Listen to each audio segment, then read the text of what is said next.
Salut à tous, j'espère que vous allez bien. Aujourd'hui, on va parler brièvement des moteurs brushless. C'est toujours intéressant de voir certaines choses qu'on n'a pas forcément l'habitude. Les plus aguerris voilà, connaissent ça par cœur, les autres ont peut-être jamais ouvert un moteur. Euh, donc c'est peut-être intéressant d'en parler un petit peu. Donc un moteur brushless, comme son nom l'indique, est un moteur sans balai. Précédemment, on avait des balais qui étaient sur le rotor principal, au milieu, et qui amenaient le courant sur l'épaule du rotor, de la partie centrale qui, elle, était bobinée. Alors, j'en ai pas sous la main, c'est dommage. Enfin, j'en ai peut-être, mais il faudrait que je recherche. C'était des moteurs qui étaient assez énergivores, qui chauffaient, qui demandaient beaucoup d'entretien, qui consommaient pas mal.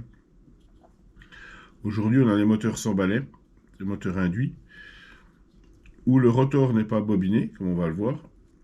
Le stator, donc le tour, ici, contient les bobines, et induit le rotor par un champ magnétique tournant, triphasé, 1, 2, 3 phases, contrôlé par un ESC, un contrôleur, qui lui va être chargé de distribuer le champ magnétique correctement pour faire tourner le rotor. Ça, c'est un peu la base.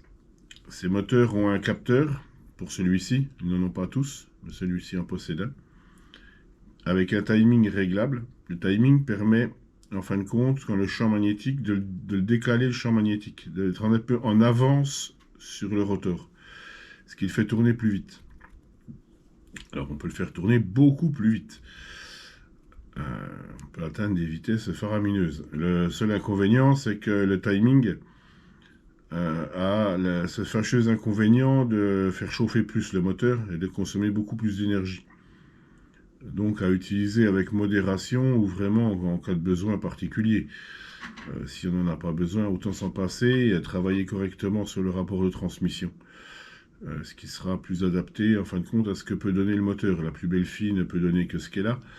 Donc on choisit son moteur en fonction de son véhicule,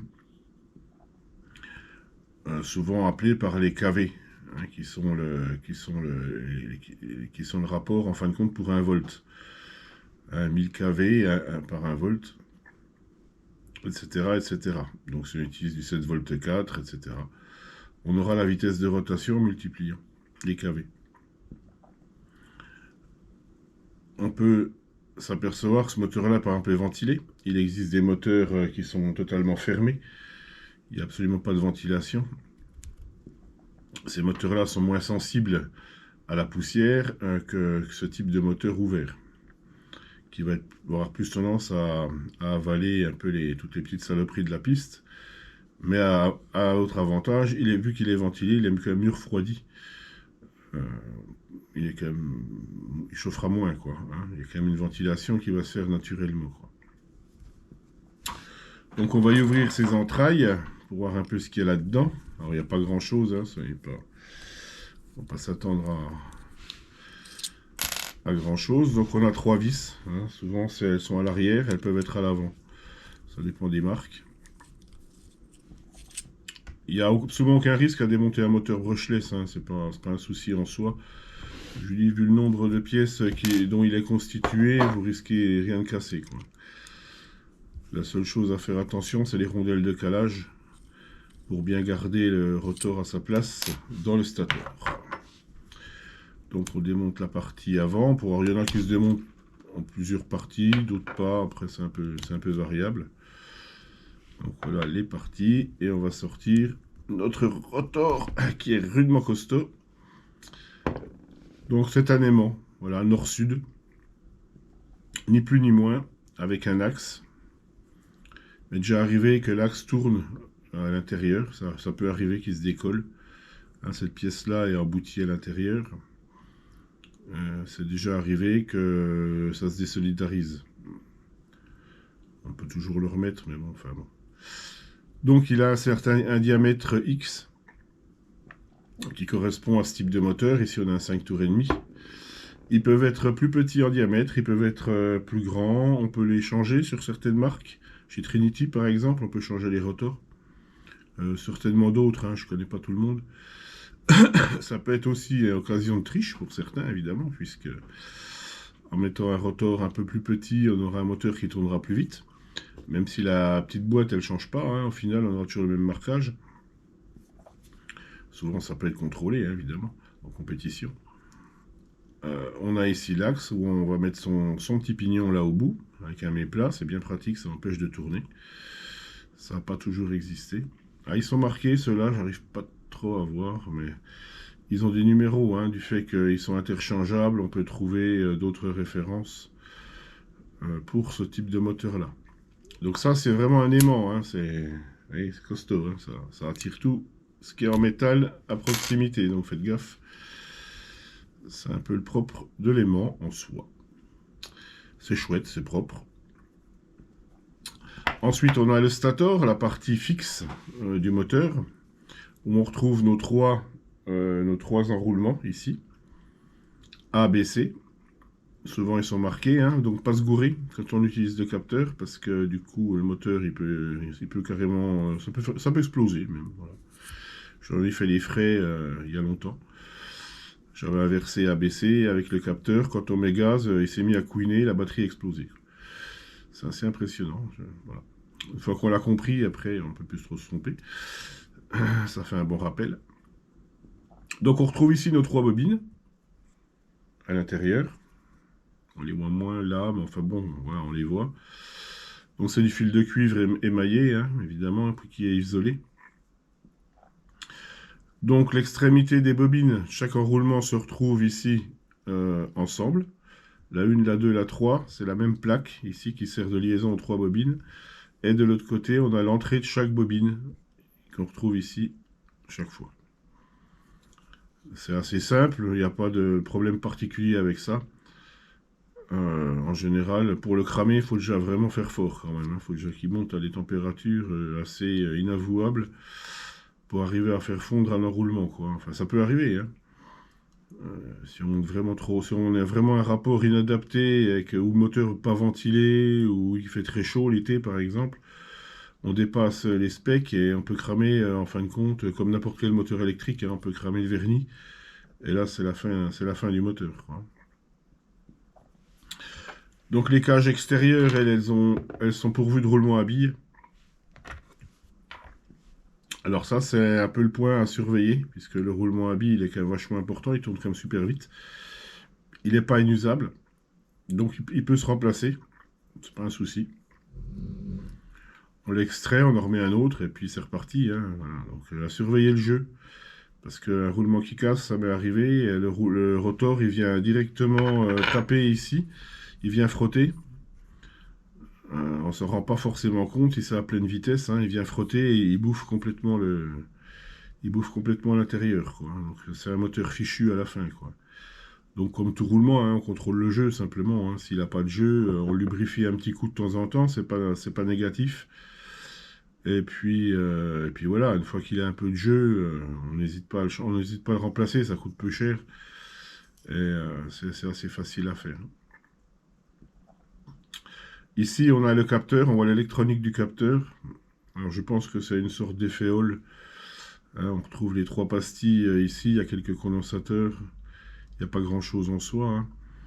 Et ça va y permettre au contrôleur de toujours connaître la position du moteur. Donc, on a un moteur qui est beaucoup plus smooth, qui fonctionne, je trouve, mieux, un peu plus linéaire, qui est beaucoup plus doux, en fin de compte. Et on peut ajouter du turbo du coup, puisque ça permet au contrôleur du coup de connaître toujours sa position par rapport à la rotation du rotor. Il sait exactement toujours à quel point il est. Et ça, c'est une belle avancée aussi. Je trouve qu'on a des moteurs quand même plus efficaces. On a le timing mécanique ici. Donc c'est une bague qu'on dessert la vis centrale là, et puis on peut régler. Alors celui-là, il se règle de 20 à 50 de mémoire. J'arrive pas trop à voir, faut que je prenne la loupe. Est-ce que j'ai une loupe par là? Non, j'en avais une, je sais pas où elle est. Donc on peut régler le timing. Donc par défaut, en général, ils sont sur 20, 25, ou 25 degrés d'usine. Peu de gens y touchent. Quand on est en mode blinky, c'est-à-dire qu'on n'a pas de possibilité de réglage dans le contrôleur, on peut jouer un peu là-dessus pour y donner un peu plus de pêche. En sachant que c'est pas parce qu'on le met à fond que c'est mieux. Avec un testeur de moteur, je me suis rendu compte que, en fin de compte, les gens n'étaient pas forcément au taquet, que le moteur, des fois, a un meilleur rendement à 37 degrés ou 40 degrés, par exemple, et qui va un peu dégringoler après. Donc, c'est pas utile de le mettre à fond forcément. Si on peut savoir le meilleur endroit pour avoir la meilleure optimisation possible, mais ça, on peut le faire qu'avec un testeur de moteur hein, qui permet de contrôler la rotation. Il prend le capteur et puis il va vous dire ce qu'il consomme, le nombre de tours, etc. à telle position. Et là, on peut le régler pile pour avoir le meilleur rendement du moteur. Faut pas en abuser, quoi, le timing. Hein, de toute façon, dans tous les cas, c'est pas forcément utile. Le gain est pas si grand que ça. Quand on cherche un peu les derniers pouillèmes, effectivement, c'est tentant. Hein. C'est toujours tentant de mettre un peu le pied dedans. Je suis assez d'accord. Mais à utiliser avec modération quand même. Faut y aller pas à pas, quoi. Hein. Faut pas le bourriner tout de suite. Ça sert pas à grand chose. Et on risque de faire plus de mal que de bien, en fin de compte. Et là, je vous dis, la consommation, elle monte en flèche. Et puis, c'est pas forcément utile tout le temps, quoi. Mais c'est là et c'est quand même bien pratique, surtout en compétition. Parce qu'on cherche le meilleur possible d'un produit donné, quoi. Donc voilà pour les grandes lignes. À remonter, il vaut mieux avoir ce petit accessoire-là, ou un bout de tube, hein, peu importe, qui est du diamètre. Sinon, c'est infernal, vous n'arriverez jamais à le remonter. Il suffit de l'insérer ici dedans. Il suffit de le mettre ici dedans, et puis hop. Et puis on met le rotor à l'intérieur. Ça permet de le centrer, en fin de compte, ici, pour pouvoir rentrer la cage dans le roulement. Sinon, honnêtement, vous n'y arriverez jamais, quoi. C'est épouvantable à faire autrement. Il faut vraiment essayer de le chercher. Il y a les aimants qui tirent à bloc. Et ça rentre pas. Donc un petit bout de tube comme ça, c'est parfait. Une fois après, on l'enlève. Voilà. Tout simplement. Et on remonte l'autre partie de la cage, si c'est le cas. En remettant les vis au bon endroit. Et puis voilà, quoi. Hein, c'est tout simple. Hein. Donc après, il n'y a quand même pas de problème. Je vous dis, le centreur, c'est vraiment indispensable, sinon vous n'y arriverez jamais, quoi. Vous allez vous arracher les cheveux. C'est un peu la cata, quoi. On revisse alors pareil avec modération, hein. C'est pas la peine de mettre du Loctite non plus. C'est pas vraiment utile. On serre raisonnablement et puis ça fait le job, hein. Voilà. Donc voilà un peu pour les grandes lignes du moteur brushless.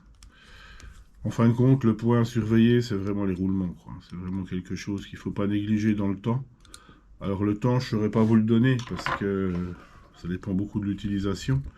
Comme on dit toujours, c'est la petite phrase qui permet de se barrer avant d'avoir la question. Selon comment on s'en sert, les roulements vont s'user différemment, hein, évidemment. Mais bon, on peut contrôler le jeu. Hein. De toute façon, dès qu'ils ont du jeu, il faut les dégager. C'est important, quoi. Surtout les moteurs un peu vieux qui ont déjà de la bouteille.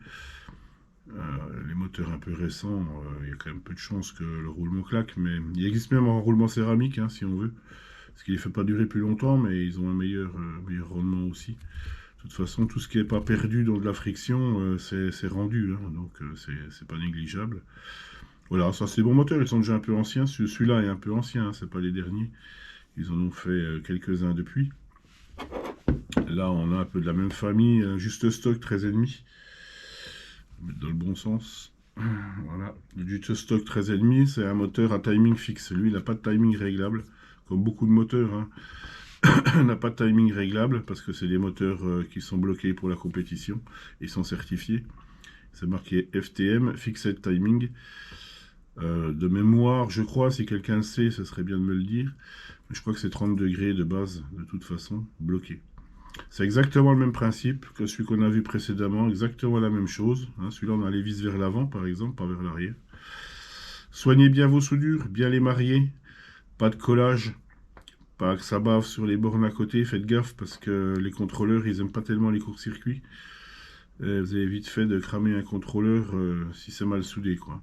C'est pas compliqué, hein, la soudure c'est facile, hein, vous chauffez bien, vous laissez bien marier votre fil que vous avez précédemment étamé. Les pattes doivent être, comme quand le moteur est neuf, elles sont brutes, il faut les étamer avant aussi. N'hésitez pas à bien étamer, bien étamer le fil, et après vous mariez le tout, ça va se mélanger tout seul, vous verrez, et ça bougera pas, quoi.